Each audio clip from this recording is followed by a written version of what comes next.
Eh bien, bonjour à toutes et à tous, chers viewers et chères viewers de YouTube, bienvenue sur ma chaîne YouTube, donc Allside. Je vais la faire courte pour expliquer rapidement le concept. On va tout simplement parler d'actualité autour du hip-hop, donc à savoir de la danse, des rappeurs, des artistes, des sons et d'autres débats autour de la scène et de la culture urbaine. Pour ce premier épisode, on va essayer de revenir sur un artiste qui a eu une petite notoriété au début des années 2010. Je vais notamment parler du rappeur et producteur Sage The Gemini, qui a eu une grande carrière, un grand succès au début des années 2010, mais qui par la suite est un peu mort dans le game, et on va essayer de revenir et essayer de voir qu'est-ce qu'il est devenu.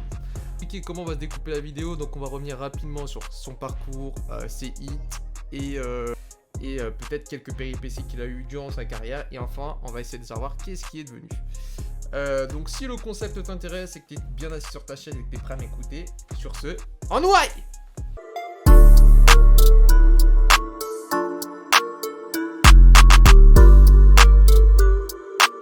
Je vais faire courte.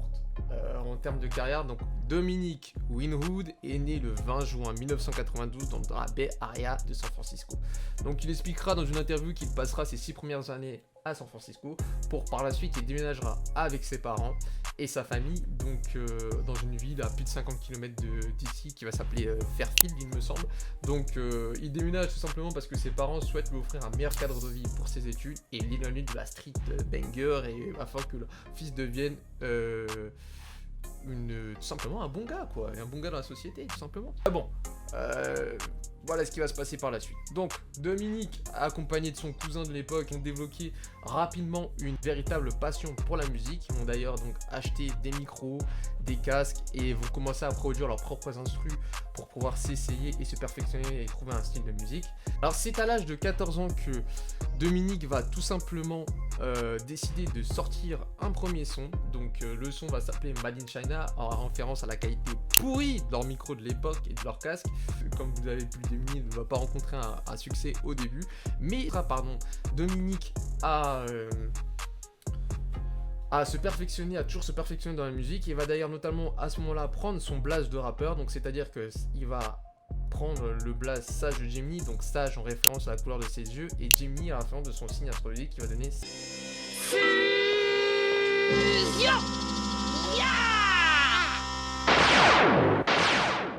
Sage de Gemini. Donc comme je vous dis, il va persister dans la musique et va enfin sortir son premier hit qui va le rendre un petit peu populaire au sein de la scène hip-hop, et son premier hit en 2008 va s'intituler You Should Know. Donc c'est un morceau qui va devenir complètement viral sur MySpace, qui va comptabiliser plus de 3 millions de vues. Jusqu'à là, pour le rappeur c'est une première, et donc ça va tout simplement faire d'un côté décoller sa carrière, et va notamment signer avec un label de musique issu de la Bay Area qui va s'appeler Black Money Music Group. Ce label va dans un premier temps lui permettre de distribuer sa musique auprès du grand public et surtout de se faire connaître au sein de la scène hip-hop. Et notamment ce label va lui faire rencontrer quelqu'un qui va changer sa vie, et cette personne se nommera I.Am.Soo. Donc, pour expliquer qui est rapidement I.Am.Soo est un rappeur et producteur issu de San Francisco qui est déjà connu dans le milieu. A savoir qu'à ce moment-là, il a déjà collaboré avec des gros noms de la scène hip-hop comme 50 Cent, Wiz Khalifa, YG, E40 ou encore Problem. Donc il explique que d'ailleurs lors d'une séance studio, donc Sage et I.Am.Soo vont se rencontrer, vont se lier d'amitié, et I.Am.Soo va proposer à Sage Gemini de le rejoindre son collectif qu'il venait de créer, à savoir Us Braze Gang. Donc le collectif est composé de quelques membres, donc à savoir il y a des rappeurs et producteurs, donc je ne vais pas tous les citer, mais on a notamment donc I.Am.Soo, Sage Gemini, CJ, Anthony Cool, Johnny Rossi, Dave Stevie et enfin une chanteuse du nom de Kehlani. Donc Kehlani, vous la connaissez, elle a sorti d'ailleurs un gros projet en 2020, je vous invite d'aller l'écouter si c'est pas déjà fait. Ensemble, ils vont sortir une mixtape qui vont s'appeler Gang Forever, donc une mixtape composée de 17 titres. Bon, personnellement, je l'ai écouté en 2021-2022. C'est un peu vieilli, mais je vous mettrai, il y a encore quelques extraits de leurs clips sur YouTube. Je vous mettrai quelques extraits dans la vidéo, mais vous allez voir, si vous êtes curieux d'aller écouter, je vous mettrai quelques clips à les regarder. Bon, par la suite, donc après, donc c'est la mixtape Gang Forever, donc ça, je Gemini et I.Am.Soo vont se retrouver eux deux en studio pour produire une espèce de mixtape à deux qui va s'appeler Gas Pedal. Sauf que cette mixtape va marquer un véritable tournant pour Sage Gemini. En effet, la mixtape va être certifiée disque d'or, notamment grâce à 2 morceaux qui composent cette mixtape, à savoir le morceau Gas Pedal, donc le morceau éponyme de l'album, enfin de la mixtape, et le morceau Red Nose. Ces 2 morceaux donc vont atteindre la 29e et la 50e place du Billboard Hot 100, ce qui est un véritable exploit à l'époque pour un artiste de placer deux morceaux dans le top 100 Billboard. Qui dit 2 morceaux placés dans le top 100 hip-hop, qui dit ça dit forcément accroître sa notoriété et changement de label, c'est-à-dire que Sage Gemini va saisir l'occasion de changer de label et donc va se rapprocher d'un label un peu plus important à l'époque qui est Republic Records, qui est une filiale d'Universal, qui est déjà un peu plus coté que son petit label qu'il était auparavant. Pour de la promo donc, de sa mixtape Gas Pedal et par la suite dans des interviews quand il va revenir quelques années après son succès, il va notamment revenir sur Gas Pedal. Il va présenter cette mixtape comme en fait pour lui c'est tout simplement une blague. En fait c'est-à-dire qu'il s'est juste posé avec son pote, il a fait sa mixtape, il a enregistré, ils ont fait 5 sons pour délirer, il l'a envoyé et ça a véritablement marché, ce qui a propulsé sa carrière et ce qui a fait de lui l'artiste le plus viral sur MySpace. Attention, je regarde, non c'est bon, il n'y a pas Soulja Chaboy donc c'est bon parce que on sait jamais avec lui. Donc par la suite, vu qu'il a signé un gros contrat avec un label de musique, et ce que les fans attendent, c'est un premier album studio. Et c'est en 2014 que son premier album studio va sortir et se nommera donc Remember Me. On va pas passer par 4 chemins. Le premier album de Sage Gemini, Remember Me, est un flop commercial. No, God! No, God, please, no! No! No! No! L'album ne vendra seulement que 7200 copies en première semaine, ce qui est très peu pour un artiste. En plus, ils ont notamment réintroduit des morceaux qui avaient déjà forcément marché auparavant. Donc ils ont réintroduit Gas Pedal avec un remix avec Justin Bieber. Et il me semble qu'ils ont introduit le morceau Red Nose. À savoir, ce que je raconte là, c'est des techniques qui se font encore dans le marketing. Souvenez-vous de Future en 2020 avec le morceau Life is Good. Dans son dernier projet, donc il a mis Life is Good, ça lui a permis d'atteindre le disque d'or en quelques heures, tellement le morceau était puissant. Là, malheureusement, à l'époque, pour Sage Gemini, il avait 2 morceaux dans le Billboard, sauf que les morceaux n'ont pas été assez puissants pour lui faire obtenir un disque d'or. En tout cas dès la première année, mais bon, par la suite l'album a quand même été certifié disque d'or. À titre de comparaison, un autre artiste de la scène hip-hop à ce moment-là, ça allait sortir son 2e album, donc c'est Killing qui est sorti son album My Own Lane, et rien que lui en première semaine vendra plus de 50 000 copies, donc par rapport à Sage Gemini c'est un peu maigre. Mais bon, ça ne va pas entacher la carrière du rappeur, donc c'est-à-dire qu'il va continuer à accroître sa popularité, il va notamment partir en tournée, donc une tournée qui va appeler Under the Influence, une tournée d'ailleurs qu'on voit encore quelques extraits sur sa chaîne YouTube, je vous glisserai 2-3 extraits d'ailleurs, où on le voit faire la tournée, aller de ville en ville, rencontrer ses fans et penser un truc en flex quoi.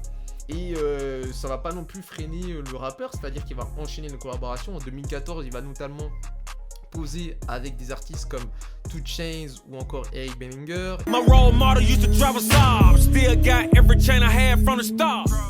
Grabbing on your booty and I'm hoping that it makeup. Swing at it like tennis, but il va ensuite faire une collaboration avec Trey Songz. Yeah. She always complaining, she say I'm a player. Et d'autres grands noms dans le milieu, donc il va collaborer avec un chanteur de Jonas Brothers qui s'appelle Nick Jonas, à qui ils vont faire un morceau ensemble, et le morceau va plutôt bien marcher, et qui sera, le morceau d'ailleurs sont disponibles sur l'album de Nick Jonas, que je vous mettrai quelque part là, si je vous la filtre. En plus de cela, comme je vous ai dit, la mixtape Gas Pedal est certifiée single d'or, les morceaux donc Red Nose et Gas Pedal vont être certifiés diamant, mais c'est pas seulement ces 2 morceaux. Une autre collaboration va ramener le single de diamant à Sage Gemini, c'est notamment le morceau JDFR avec le rappeur Flo Rida.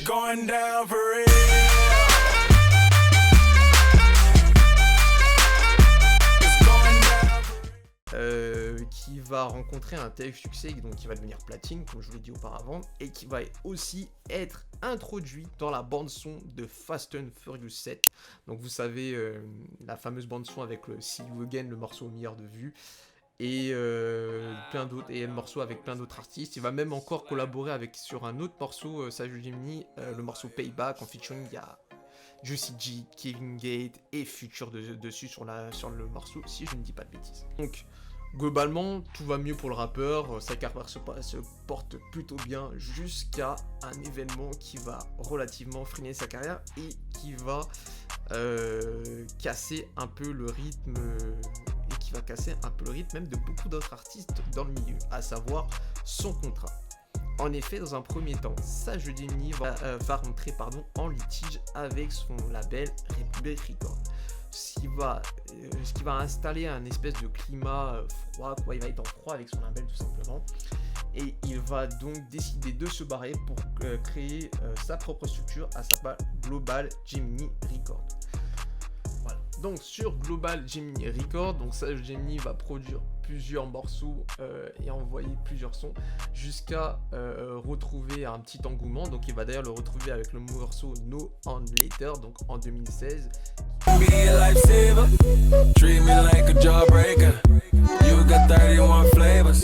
d'ailleurs être certifié single d'or lui aussi.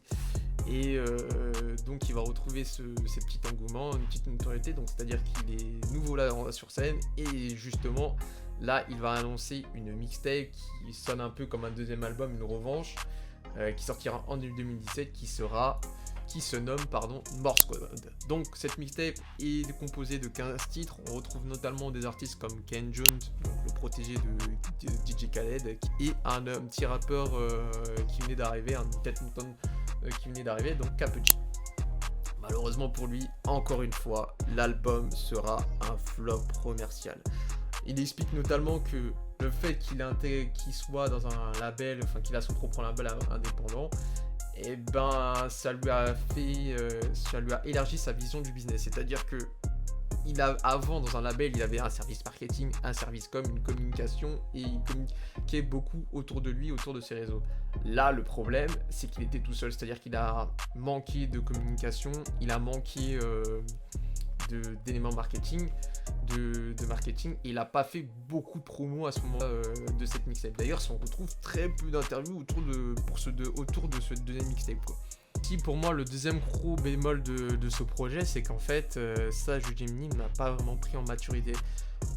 On a l'impression qu'il nous ressort donc la suite, encore une fois une suite de ses précédents projets. Donc il y a une prise de risque, au bout d'un moment, donc il va essayer parfois de changer de flou, mais les prods restent les mêmes, et on a l'impression qu'il est toujours coincé en 2015.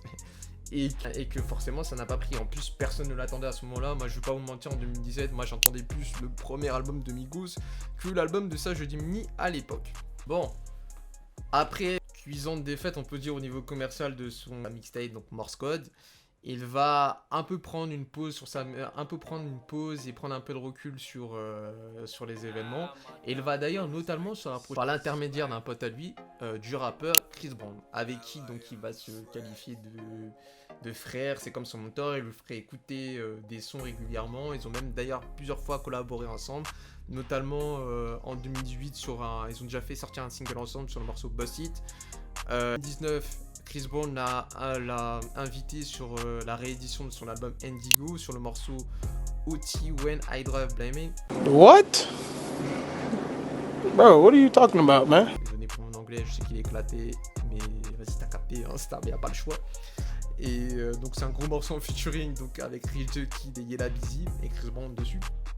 Et en 2021, c'est Sage Gemini qui va collaborer encore une fois avec Chris Brown sur le morceau Baby, qui est un morceau plutôt pas mal d'ailleurs, c'est une petite pépite de 2021 pour moi personnellement, c'est plutôt pas mal, et ce qui annonce de bon augure pour Sage Gemini. Donc le fait qu'il se rapproche de l'équipe de Chris Brown, ça va peut-être le motiver à ressortir de la musique, et peut-être on pourrait voir entre eux, pourquoi pas, l'élaboration d'un projet ou d'une mixtape en commun. Après, seul l'avenir nous le dira.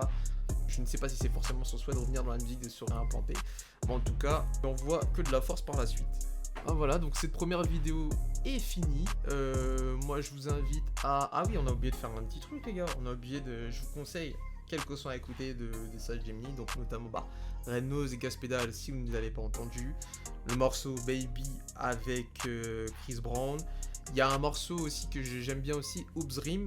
Vous me direz en commentaire s'il est pas mal. Et voilà, essayez de réécouter ces projets. Dites-moi si vous connaissiez déjà l'artiste ou non. Et puis quant à moi, je vous laisse. Je vous souhaite plein de bonnes choses par la suite. Et puis on se retrouve une prochaine fois pour un prochain sujet sur cette chaîne YouTube. Allez, à plus les gens.